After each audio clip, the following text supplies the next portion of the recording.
Free your mind now. Be part of People's Pan-African Parliament, the Pan-African Pyramid Debate with your speaker, Andrew Irumba Katusabe.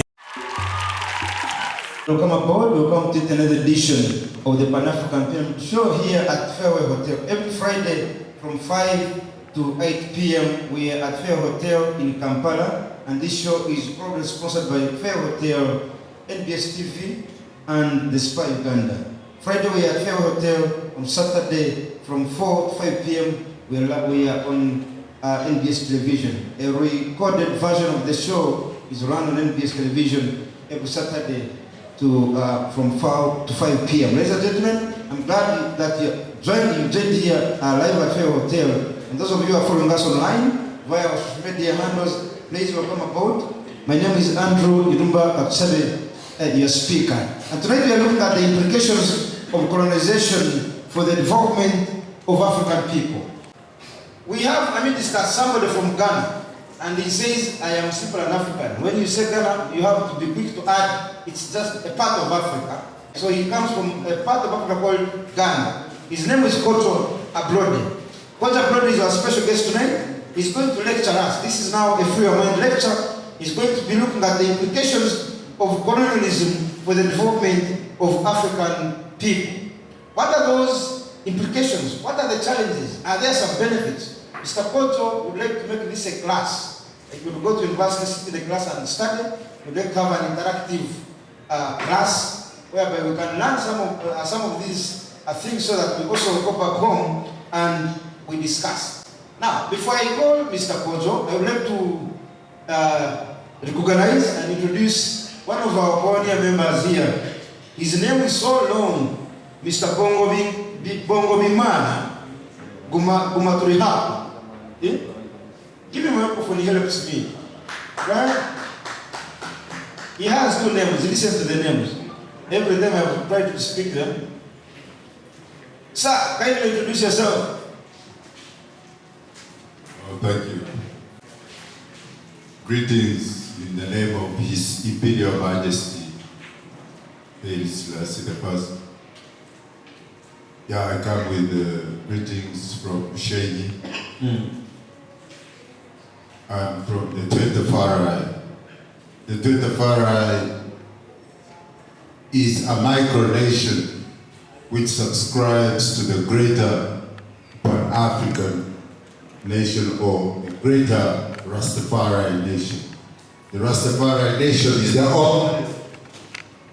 oldest Pan-African organization in existence today. Yeah, my name is Bongo Binchimana Guma Rutahiga Rihida. Thank you. Repeat again your name? Papa Guma, you can call me Papa Guma, but it's Guma Rutahiga Bongo Binchimana Rihida. Okay. I also have from Nigeria, Mr. Maniko Ikechuko. Mr. Maniko Ikechuko, where is he? Yes, thank you so much for joining us. When time comes, I'll give you a microphone to speak. So without waste of time, Mr. Kojo Ablode will ask you to take the podium, and the next 30 minutes should be yours to lecture us on colonization of the Africans vis-a-vis development of Africa. Historian. Mahmoud Mamdani. Yeah, Mahmoud Mamdani from Uganda argues that current issues in post-colonial states are the result of colonial government partitioning, rather than simply poor governance as others have claimed. Current systems in Africa and elsewhere are riddled with an institutional legacy that reinforces the divided society, using examples of South Africa and Uganda. Mamdani observed that rather than doing away with the bifurcated model of rule, post-colonial regimes have reproduced it. What it means is that what we are doing right now is no different from what was happening during the colonial time. European colonizers engage in various actions around the world that have both short-term and long-term consequences for the colonized. Those are the consequences we want to look at. Numerous scholars have attempted to analyze and categorize colonial activities by determining if they have positive or negative outcomes. Stanley Engelman and Kenneth Sokolov categorized activities which were driven by regional factor endowments by determining whether they were associated with high or low levels of economic development. Achimoglu and Johnson and Robinson attempted to understand what institutional changes caused previously rich countries. What happened? What were the institutional changes that caused previously rich countries to become poor after colonization? Before colonization, there were no street children. There was no unemployment. There were no police stations in our villages, and there were no prisons. What happened? Regardless of the systems of classification, the fact remains colonial actions produce varied outcomes which continue to be relevant today. In trying to assess the legacy of colonization, some researchers have focused on the type of political and economic institutions that existed before arrival of Europeans. Haldane and Robinson concluded that while colonization in Africa had overall negative consequences for political and economic development in areas that had previously centralized institutions or that had hosted white settlements, it is possibly had a positive impact in the area that were virtually stateless, like South Sudan or Somalia. I don't think that is true. Then let's go to these borders we have. Throughout the era of European colonization, those in power routinely partitioned land masses, created borders that are still in place today. It has been estimated that Britain and France traced almost 40% of the entire length of today's international boundaries. Sometimes boundaries were naturally occurring like rivers or mountains. But other times these borders were artificially created and agreed upon by colonial powers. The Berlin Conference of 1884 systemized European colonization in Africa and is frequently acknowledged as the genesis of the scramble for Africa. You know what a scramble is? Scramble. The conference implemented the principle of effective occupation in Africa, which allowed European states with even the most tenuous connection to an African region to claim dominion over its land, resources, and people. In effect, it allowed for the arbitrary construction of sovereign borders in the territory where they had never previously existed. And today we are still caught up in those cages in our minds. So you see me and you see yourself and you refer to me as somebody from Ghana and you are from somewhere else. We have forgotten that we are all Africans first, before those borders came.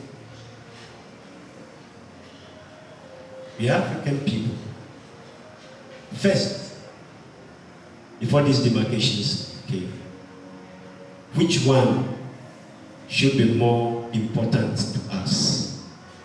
As long as we continue to define ourselves in these colonial establishments, trust me, we are going nowhere. Because the borders are designed to limit us. By the way, in the Berlin Conference, when these lines were being drawn, they were not drawn because of the African people. They were drawn because of the resources of the African people. Europe's interest in Africa is about the resources. Today, China's interest in Africa is about resources. The Arabs came here for resources. Indians came to Africa for resources. Colonization is all about resources. Are we protecting our resources? Are we in charge of our resources? Do we have control over our resources? Honestly speaking, I don't think we do.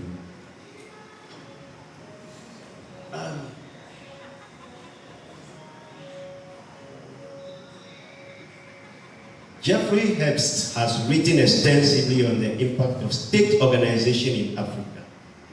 He notes, because the borders were officially created, they generally do not conform to typical demographic, ethnographic, and topographic boundaries. Instead, they were manufactured by colonialists to advance their political goals. They were not made for us. That's interesting. If you are in Busia, there are Ugandans on one side, there are Kenyans on one side. But they can't move to, move in between Uganda and Kenya freely. They are not allowed to. They are restricted.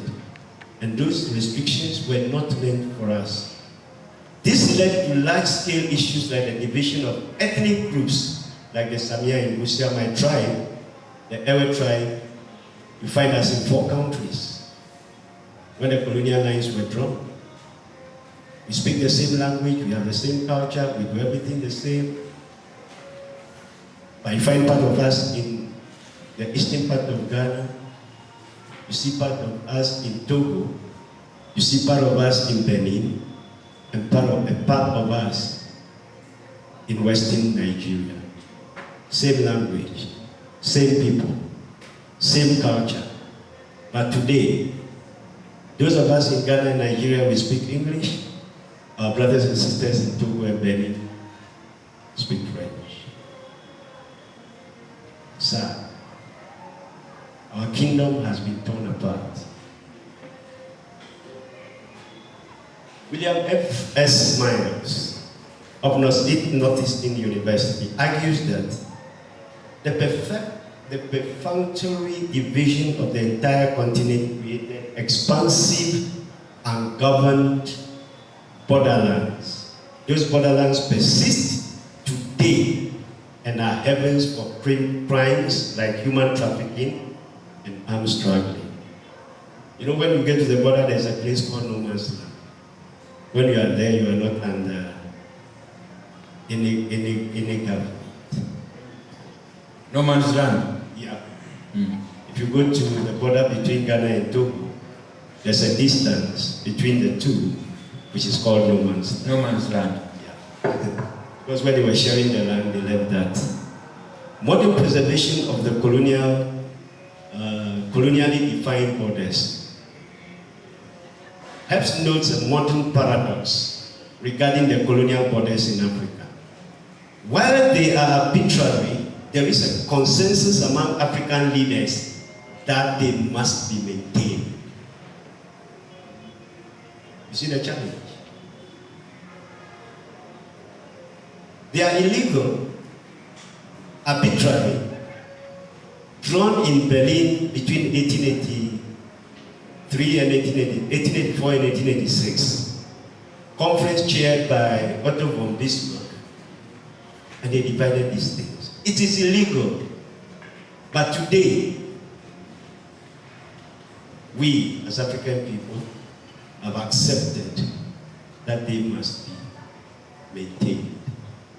Modern national boundaries are thus remarkably invariable, though the stability of the nation states has not followed in suit. Some African states are plagued with internal issues such as instability to effectively collect taxes and weak national identity. Lacking any external threats to their sovereignty, these countries have failed to consolidate power, leading to weak or failed states. I think we are all aware of the resolution of the European Parliament on the East African pipeline project. I think we all know about that. Where is that audacity coming from?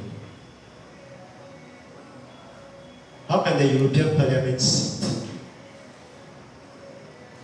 think, discuss, and resolve, and direct what Africa should do? Where are they getting the audacity, the power from?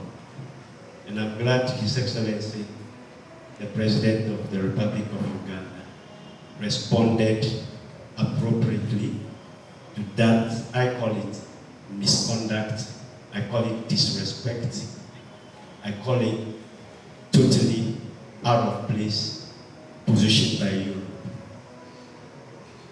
The whole of the European continent was built with resources from colonies. It is time for us to stand up and speak up and confront these relics of colonialism that is living with us today. How do we do it? This position must become a way of life. This position must become a way of life. Now, when it comes to people who say, yes, the colonialism has helped us today, we have schools, we have hospitals, we have roads. The investment that the colonial powers had in the colonies were about schools, health centers, railway lines, and roads. How many factories did they build? 0. Why railway lines and roads? To ferry our resources to the seaports and to Europe. That was the purpose of those investments. Now the investment in education was about to prepare people they can use, who can speak English and do some arithmetic, to work in their shops. That was the purpose of education. So the very first educational institutions were only teaching English, arithmetic. The geography they taught was about the geography of Europe. The history they taught was about the history of Europe. And I think we are still studying the Tennessee Valley Authority in America, the province of Canada. We are still learning today, in the 21st century, when they are no more around, by our syllabuses, we still have those subjects. Today you go through the same colonial school system, you come out, and all the knowledge you have has no relationship with your resources. So you can't apply that knowledge. Why are we not teaching our children about our resources? Why are we not teaching our children about what we have? I'm just... Okay, final, because we're yeah. According to... Bongo Bima. I'm just ending. According to Mahmoud Mamdani, prior to colonization, indigenous societies did not necessarily consider land private property. Alternatively, land was a communal resource that everyone could utilize. Once natives began interacting with colonial settlers, a long history of land abuse followed. Extreme examples of this include Trail of Tears, a series of forced relocations of Native Americans following the Indian Removal Act. It was an act, like a law, act of parliament passed. The Indians must be forcibly removed, and the apartheid system we saw in South Africa. Australian anthropologist Patrick Wolf points out that in these instances, natives were not only driven off land, but the land was then transferred to private owners. My brothers and sisters, I requested for a 3-series presentation. The first one is colonization, colonialism. Let's begin to understand. Spend a week to read more about colonization, colonialism and colonization. And next week we shall look at decolonization. But before we talk about decolonization, there's a need for us to understand colonization, its implications. Once we do that, we will be able move forward. How do we decolonize? And then the third level will be, where is our sovereignty? Thank you very much. Thank you so much, Mr. Kojo Ablode from Nigeria. This is Free Your Mind Lectures now. Thank you, Brother Ablode.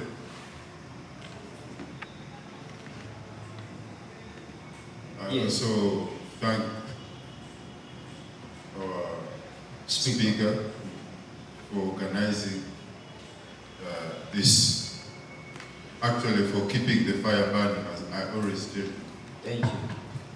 I really appreciate, and especially to the youth who are here, who have been coming here time and again. I salute you. Actually, Ablode has really tackled my mind.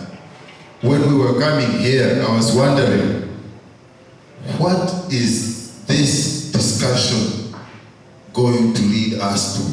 Where are we going after this? Indeed, he has told us that we shall look at decolonizing. However, he thinks we still need to understand colonization. We still need to understand colonization. We call it colon mentality. People need to understand that they are being colonized. And so after understanding that they are being colonized, now they start planning on how they can be decolonized. That's right. That's the point he was raising. For example, if we... Before you look for medicine, first understand the disease. Understand that you are sick. Understand the sickness you are suffering from. Yes, sir. And now start looking for the medicine. That's the point Mr. Kojo Ablode was looking at. True that. So, he has spoken about the miseducation they have given us, referred to the religions, the belief systems. Our belief systems have been considered to be, satanic. Actually, anything satanic is always related with blood. So, the miseducation is mostly what I want us to get out of.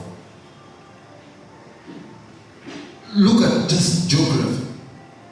Until recently, thanks to the internet, which has demystified universities, and of course with Google Maps and whatnot, now you can see that actually Africa is larger than all the continents surrounding it. Yes. But we didn't learn this at school. We didn't learn it. The school system, which is also supported and coupled with the religion, the religious belief system, they have really hurt us so much. I was once upon a time also called Robert, but it kept, I kept feeling guilty, not feeling myself. Every time you would call me Robert, I would wonder which spirit is this calling me after, until I disowned it. Hey, so you were called Mr. I was once called Robert until 1979, when I disowned it.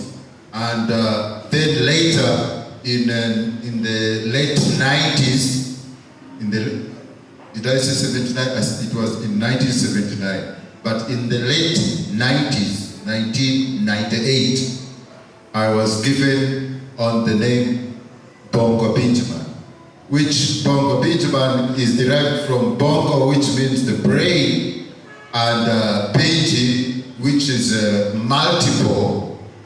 So many, so much. Yes, sir. And Ma, or Iman, which is derived from Imana, the creator. So, right. I don't know up to now what Robert means. I understand it also means Bob. A Bob, I understand, is a shilling. and I don't really understand. So I challenge the youth here to denounce these European and African names, and take on your African names. If you are short of names, I will give you all the names that you need. If you are short of names, please, I'll give you all the names. You know, if you are called, for example, Victor, I call you Mhindi, which means the same. But why do you have to say it in English? Have you ever had? It's always challenging us. I've never met a European German with an English name. I've actually been to German, and if you speak German, if you speak English in German, they almost want to spit at you. I've not found a Frenchman with an English name, nor an Englishman with a French name. Although the French were taught by the English were taught by the French. You see, when you ask the African who taught the African, the answer to that question will vary from place to place. If he's in Rwanda, he will say it is the Frenchman. If he's in the Congo, maybe he will say it's the Belgian. If he's from here, he will say it is the Englishman. Indeed. That's why we're speaking English. So, but what does the true story tell us? The true story tells us that the Englishman was taught by the Frenchman, and the Frenchman was taught by the Roman, and the Roman was taught by the Greek. Actually, the Greek are the only people who kind of shyly respect Africans, because the Greek man was taught by the Egyptian. And who is the Egyptian? My brother, it is you and me. So, it is now time again. We can teach them. It is time again for us to teach them. But what can we teach them? What do we have? What do we have as Africans? I think when we come to decolonize, hopefully I won't be here, I will follow it up. I want us to look at what we have as Africans. So that, the resources, of course, but do we have the technique? Do we have the knowledge our ancestors had? For me to be in your presence today. Thank you. I'm so excited. My name is Awandeko Ikechukwu. I am an African. But if I should go by the arrangement made by the colonialization, I could say I came from Nigeria. I am so grateful to my brother Kojo Ablode for what he has said. All of us who have seen and who have heard the implication of colonization in Africa. That has done a lot of bad things to Africans. The awareness has been created. So it is there for you and I to know our situation as an Africans. Colonization has done a lot of things that we cannot imagine to Africans. It has created economic instability to Africans. Colonization has spoiled our African spirituality. Colonization has made us to deny who we are. Our spirituality as an African has totally lost. So today, if you have been here, anyone who is here today and who has heard and know the implication of colonization, you just have to go make your research and put that into practice. I don't just have what to say. I'm only here to throw light upon for you to know, for you to recognize that colonization has a lot of implications to Africans. Our resources are being controlled by the superpower. Since I was born, I came to this life saying that we are Africans, we are wealthy. Okay, let me ask a question. How many people here knows that Africa is the richest continent on this earth? How many people knows? You are aware? That is very good. So you just have to know that. But ask yourself a question. If you came from a wealthy continent, how come that you are still suffering? How come that you are not in charge of what you have? How come that you are living a life that you cannot afford what to eat, but you are wealthy? So it is worth thinking. We have known, the awareness has been created. We just have to know that we are Africans, that the colonization has implications towards who we are. Our identity is lost as Africans. Our spirituality is lost. The dividend they made, the sharing of, the creation of Uganda, Nigeria, Burundi, Ghana, like my brother Kojo Ablode has said, is not because of anything, simply because of our resources. So we just have to know that and tackle. And because if you are sick, and you don't know the name of your sickness, it is very difficult for you to treat that sickness. So we just have to know our problem, that colonization has huge implications towards who we are. So if we're able to know that and put into practice, know the areas we need to tackle, things we need to remove in our mind, and know who we are as Africans, it will help us a lot. Thank you very much. The speaker and the fellow panelists here, thank you for coming. Edmond from Kampala University. We are talking about colonialism. If I say about colonialism, it's the taking partial of full control of the country. We have Uganda and Africans. We have two types of colonialism that we have to know, like settler. We have some colonialism in Africa. We are still settling. They settle on the behalf that they are doing a business with the country, yet they are still colonizing the same Africans. Then we have the one which have been coming. They come in the instance of investing. Invest and put some money and they leave. Like, let me say, colonialism was not so bad, but in the real sense in Africa, we were not having those kinds of those things. Let me say, the education was not there. Where are we going to be as Africans? But we hope we are having some education which has been given by the traditional leaders behind there in the clans.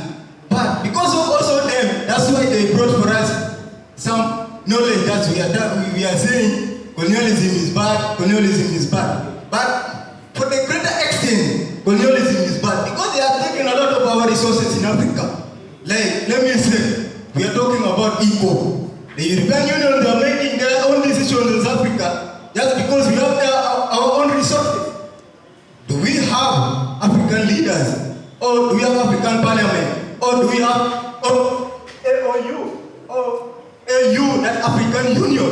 What are they doing? Or they are just muted there to sit and wait when other countries or other Europeans are coming to colonize us.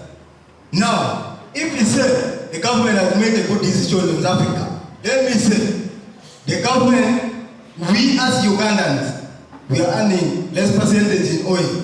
Just because we are not investing in it.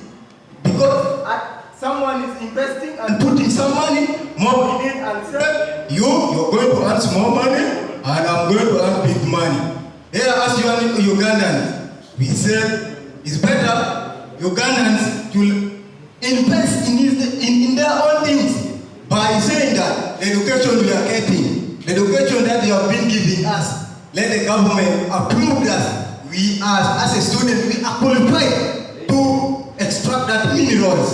Thank you. By our own. The young ones, we have been manipulated. But I think the internet, right now for us, we can see, we understand.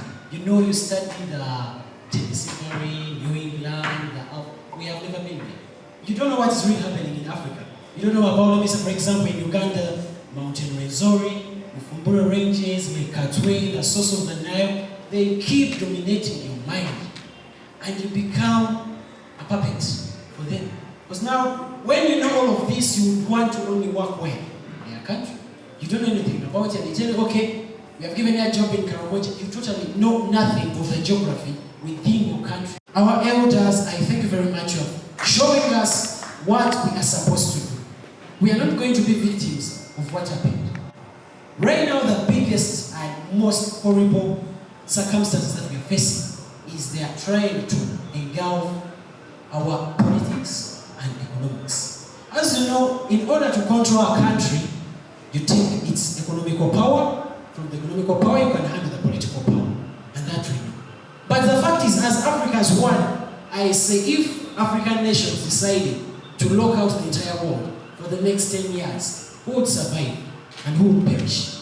Thank you. My nickname is a weapon against tribalism. I chose to take the name of Naizo Abogado Ambassador as my weapon against tribalism, because after colonialism, or after when we gained independence, what some of us term as flag independence, or some of us tag as post-independence, still we have a problem of tribalism.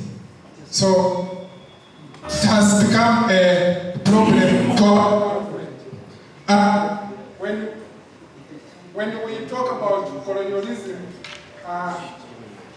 colonialism specifically, colonialism and tribalism, rather colonialism and slavery, and from my own perspective, colonialism and slavery are not part of history of Africa, but they disrupted African history. If you read very well history, it is in record that civilization started in Africa. And some of us young Africans, we don't know that. Civilization started in Africa. When you check, go to Sudan, you'll find pyramids. Go to Egypt, you'll find pyramids. And again in history, the richest man in history is called Musa Mansa. He's an African. So before colonization, Africa was great. We had technologies.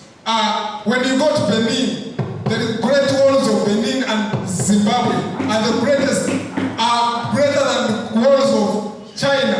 So colonization has brought negative impact greatly to African development. And specifically, some of us, when we talk about colonization, we don't understand what colonialism or colonization means. Colonialism, when you want to know colonialism, first check what are you putting on. Colonialism is also what we are eating. Check in your plates, what are we eating? So GMOs. GMOs is what we are eating. It's very disrupting. Last time when I went back to my village, I found out that our agriculture is diminishing. Why? We are depending on these inorganic fertilizers. And if we are not so serious, what is coming is food colonization. We are going to depend on foreign food. And we are going back to those times of colonialism, because like last speaker said, colonization is all about domination. When these people dominate you in agriculture, that means you are still under colonialism. So what we have now, we have indirect colonialism. I think we are already colonized. Yeah. Because most of us are eating GMOs. And last time I read about an article whereby we are food importers, which is very shameful. Africa is the most fertile land on this planet, but we wonder why we are food importers. It's very disgusting. Thank you so much. Yes, to begin with, looking at the main topic of the day, the implication of colonialism for the development of the African people. There's one thing that we must understand. There comes a time when lamentations can help us, but we have to pick on from where the lamentations have led us to, and then make our own steps of movement. Professor Lumumba has always put this right. We always lament, talking about the effects of colonialism, but there is a way. That's what we must put behind our steps. We must go past our past and make proper arrangement for us to get out of the deep valleys where such times, such events put us. First of all, the biggest problems now we're having in Africa are our own creation. And they're actually more aggressive than what did colonialism. You realize that we are living on a continent where people are able to understand that greed suppresses human understanding. Greed suppresses human understanding. Huh? Absolutely. When you look at countries like America, they weren't built by foreigners. This is a country that was built by the Carnegies, the Fords, the Rockefellers. This is where president would sit down, realize on the richest people in the country, they come up, they put up the railways, they put up the beaches, they put up every facility that made America a great nation. America was colonized. We agree on that. In 1776, 1778, that's when it got its independence. However, right now, when you look at the New World Order, where is America standing? Is Britain anywhere close to America? When you look at the New World Order, the answer is no. Why don't we pick up such lessons, such understanding, and such realization that was picked up by such people, that they made themselves great a nation as they are now? We can't. Words are not words. This is a quotation from Obama, and in one of his speeches, he has always quoting the words of Martin Luther King and the words of Wilberforce in the abolition of slave trade. Words are not words. If we can spread the spirit, if we can spread this word, it can turn out to the action that our continent needs. Thank you. With Africans, we can make it. We can liberate ourselves. We can have moral leadership that can create ways of how we can overcome our problems. Thank you so much.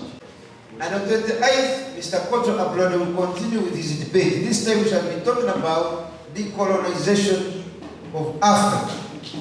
Today we have talked about colonization. You need to understand that you are being colonized. Even when these colonists live physically, but mentally, spiritually, and by remote control, you might be still under colonialism. Now, the reason why they believe you are still under colonialism, the reason they told you in the European Parliament that please, the ECO project should wait. We want to investigate whether you are compensating your people along the pipeline or not. We also want to look at the human rights record. They are the ones to clear you. You get the point? They are the ones to clear and say, Uganda, you're okay on human rights. Uganda, you're still lagging behind on human rights. Uganda, you're not yet compensated your own children along the ECO pipeline. You believe that you are free when the ones who gave it to you actually still believe you are not free.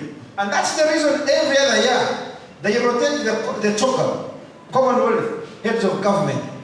You also actually pay money to belong to that organization, choker.